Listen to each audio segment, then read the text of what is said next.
Assalamualaikum warahmatullahi wabarakatuh. Apa kabar anak-anak semua? Semoga tetap sehat dan selalu dalam lindungan Allah Subhanahu wa Ta'ala. Baik, Ananda, berjumpa lagi dengan Umi Kartini dalam pelajaran Al-Quran Hadis kelas 7.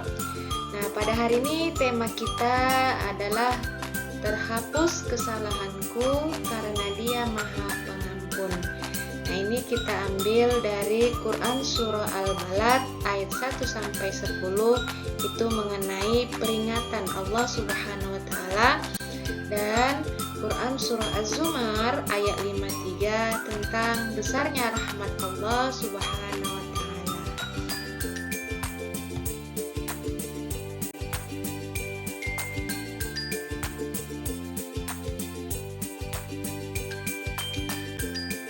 Baik anak-anak, kita bahas dulu yang pertama Quran Surah Al-Balad ayat 1-10. A'udzu billahi minasyaitonir rajim. Bismillahirrahmanirrahim. La uqsimu bihadzal balad wa anta hillum bihadzal balad wa walidin wa ma walad. Laqad khalaqnal insana fi kabad. Ayahsabu an lan yaqdiru alaihi ahad. Yaqulu ahlaktu malan lubada. Ayahsabu an lam yarahu ahad. Alam naj'al lahu 'ainain wa lisanan wa syafatain wa hadainahu najdain. Sadaqallahul. Yang artinya, aku benar-benar bersumpah dengan kota ini atau Mekah. 2. Dan kamu Muhammad bertempat di kota Mekah ini. Ayat ketiga, dan demi bapak dan anaknya. Ayat keempat, sesungguhnya kami telah menciptakan manusia berada dalam susah payah. Yang kelima, apakah manusia itu menyangka bahwa sekali-kali tiada seorang pun yang berkuasa atasnya? Yang keenam, dia mengatakan, aku telah menghabiskan harta yang banyak. Yang ketujuh, apakah dia menyangka bahwa tiada seorang pun yang melihatnya? Yang kedelapan, bukankah kami telah memberikan kepadanya 2 buah mata? Yang kesembilan, lidah dan 2 buah bibir. Dan yang ke-10, dan kami telah menunjukkan kepadanya 2 jalan.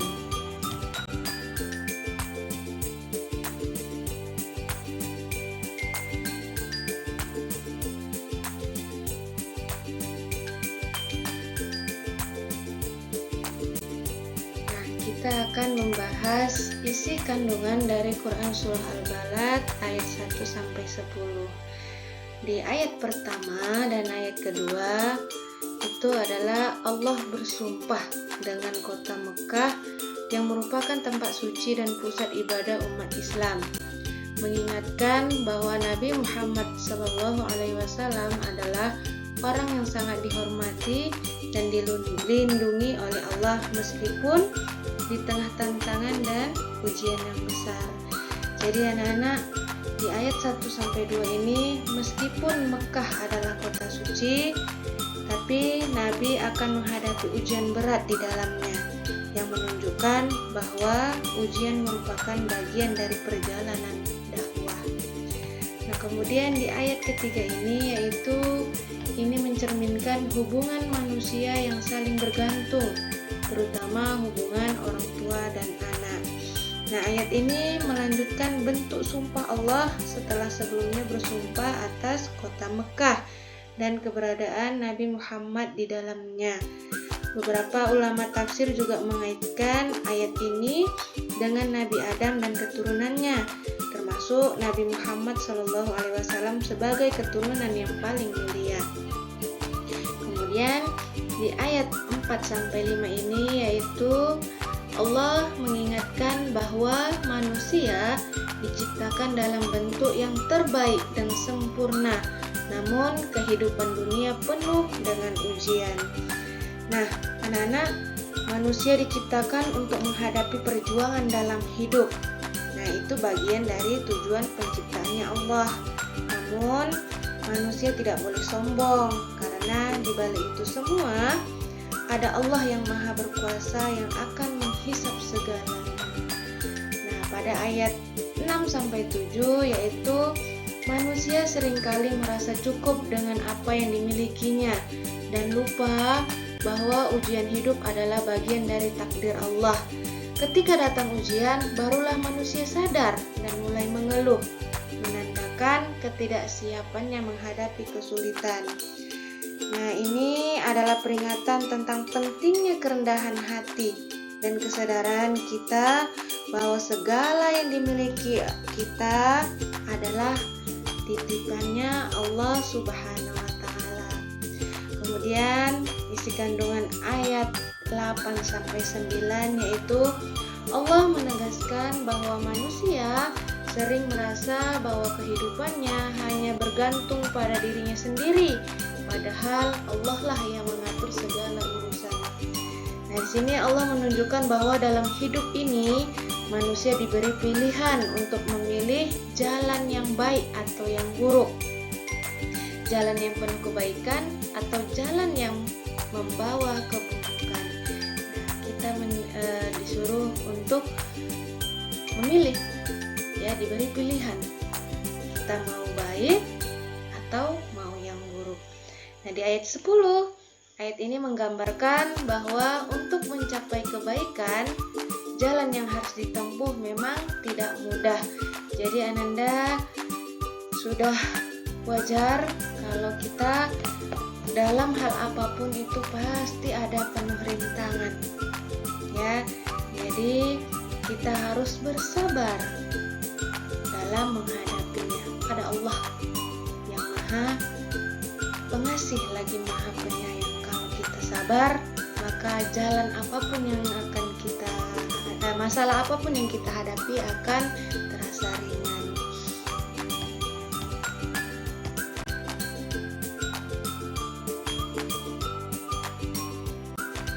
Nah, anak-anak, tadi surah Al-Balad mengenai tentang peringatannya Allah.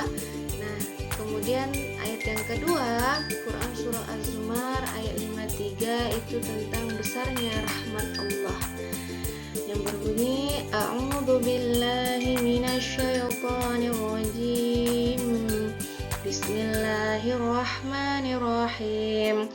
Qul ya ibadiyalladzina asrafu ala anfusihim la taqnatu min rahmatillah. Innallaha yaghfiru dzunuba jami'a.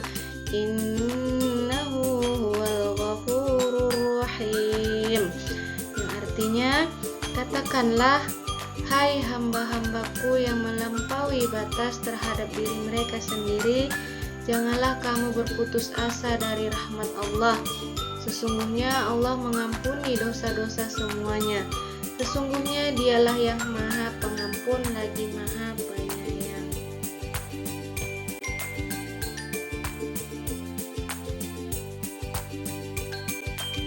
Nah, isi kandungan surah Az-Zumar ayat 53 ini yaitu tentang besarnya rahmat Allah Subhanahu wa Ta'ala.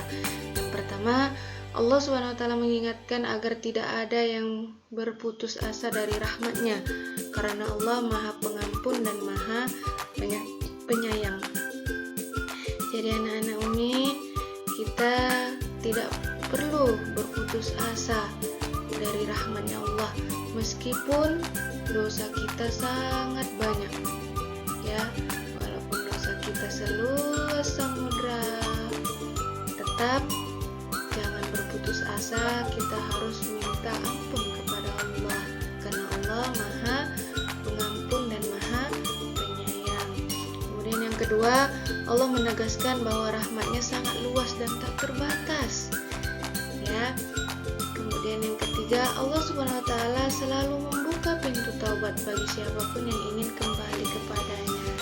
Nah, ini tadi ya, meskipun dosa kita seluas samudra, seluas jagat raya, yang bahkan kita menganggap tak bisa dimaafkan, tapi ingatlah, pintu taubat selalu terbuka bagi orang yang ingin bersungguh-sungguh dalam berubah.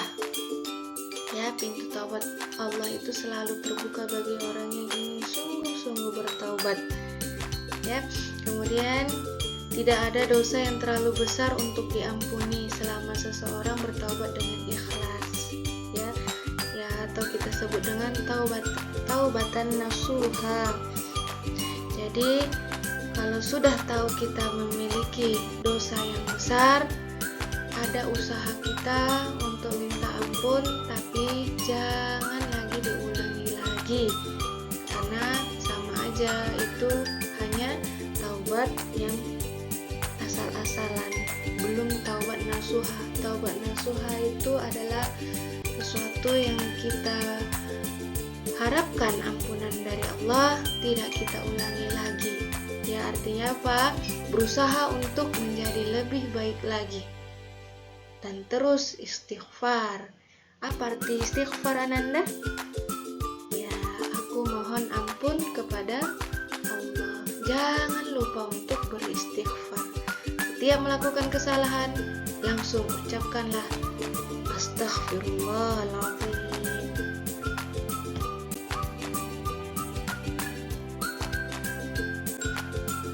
Baik anak-anak, dari materi yang kita pelajari hari ini dapat kita simpulkan pada Quran Surah Al-Balad tentang peringatannya Allah, yaitu mengingatkan kita semua bahwa hidup ini penuh dengan tantangan, namun kita diperintahkan untuk selalu berbuat baik.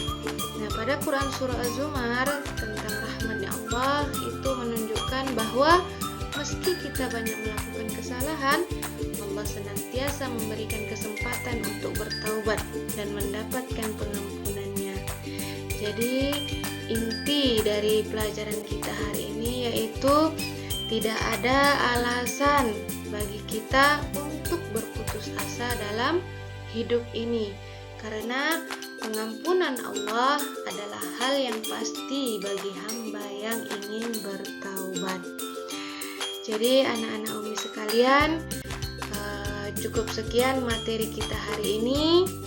Lebih dan kurangnya mohon maaf. Umi kita akhiri dengan melafazkan alhamdulillah, alhamdulillahirobbilalamin. Wassalamualaikum warahmatullahi wabarakatuh.